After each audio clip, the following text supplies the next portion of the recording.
రాజధాని రెండో విడత భూ సమీకరణ చేస్తున్న గ్రామాల్లో రోడ్లు ఇతర మౌలిక సదుపాయాలు త్వరితగతిన కల్పిస్తామని పురపాలక శాఖ మంత్రి నారాయణ తెలిపారు. అమరావతి మండలం వైకుంఠపురంలో జరిగిన రాజధాని రైతుల ధన్యవాద సభకు ఆయన హాజరయ్యారు. రెండో విడత పులింగ్ జరిగే గ్రామాల రైతులకు ఇబ్బంది లేకుండా ప్యాకేజీ ప్రకటించిన సీఎం చంద్రబాబుకు కృతజ్ఞతలు తెలుపుతూ 4 గ్రామాల రైతులు అభినందన సభ ఏర్పాటు చేశారు. పెదకూరుపాడు ఎమ్మెల్యే భాష్యం ప్రవీణ్ ఆధ్వర్యంలో సభకు మంత్రి నారాయణ హాజరయ్యారు. ప్రభుత్వం ప్రకటించిన ప్యాకేజీతో ల్యాండ్ పూలింగ్ ద్వారా తమ భూములు ఇచ్చేందుకు రైతులు సంసిద్ధత వ్యక్తం చేశారు.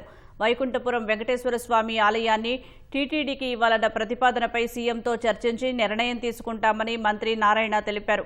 అమరావతిలో కేవలం రోడ్ల నిర్మాణం కాకుండా భూగర్భంలోనే మౌలిక వసతులు కల్పిస్తున్నట్లు చెప్పారు.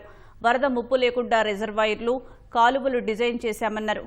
ల్యాండ్ పూలింగ్ త్వరగా పూర్తయితే వెంటనే లేఅవుట్ డిజైన్ చేస్తామని స్పష్టం చేశారు. అందరికీ ఒకటే చెప్పేది, మామూలు లేఅవుట్ లేవు కాదు. ఇది మామూలు లేఅవుట్ లాగా 10% గ్రీన్ అండ్ బ్లూ వదిలేసేసి రోడ్లంతా 40 అడుగులు లేదంటే 60 అడుగులు 50 అడుగులు కాదు. ఇది ఒక ఇంటర్నేషనల్ స్టాండర్డ్ లో ఉండాలని చేసిన అది. ఆల్ రోడ్స్ ఎంత లెంత్ పోయినా స్ట్రైట్ అని ఆ విధంగానే ఈ ఎక్షన్ షీట్ గా అటుగా చేస్తాం.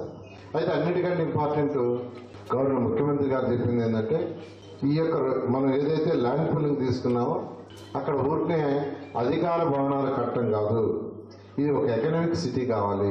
అంటే ఇక్కడ జరిగే యాక్టివిటీస్ వల్ల రాష్ట్రానికి ఇన్కమ్ రావాలి, ఇక్కడ ఇండస్ట్రీస్ రావాలి, పెద్ద పెద్ద కంపెనీలు రావాలి, స్కూల్స్ హాస్పిటల్ రావాలి, ఎంతో మందికి ఉద్యోగాలు రావాలి. మీ ఏరియాలో ఇంటర్నేషనల్ స్పోర్ట్స్ సిటీ వస్తుంది. మీరు వీలైనంత తొందరలో ల్యాండ్ ఇవ్వండి, నేను వీలైనంత తొందరలో లేఅవుట్ చేసి మీకు ప్లాట్లు ఇచ్చి first 2 lane roads electricals connections ఇస్తాను సందర్భంగా తెలియజేస్తూ, అన్అఫిషియల్ గా యాక్చువల్ గా లేఅవుట్ కూడా మొదలు పెట్టాం. స్పోర్ట్స్ సిటీ కూడా డిజైన్ చేస్తున్నాం. వీలైన తొందరలో స్పోర్ట్స్ సిటీ కానీ వస్తే మీకేమవుతుందంటే ఇమీడియట్ గా ఎంప్లాయ్మెంట్ వస్తుంది, మీ ల్యాండ్ వాల్యూ పెరుగుతుంది.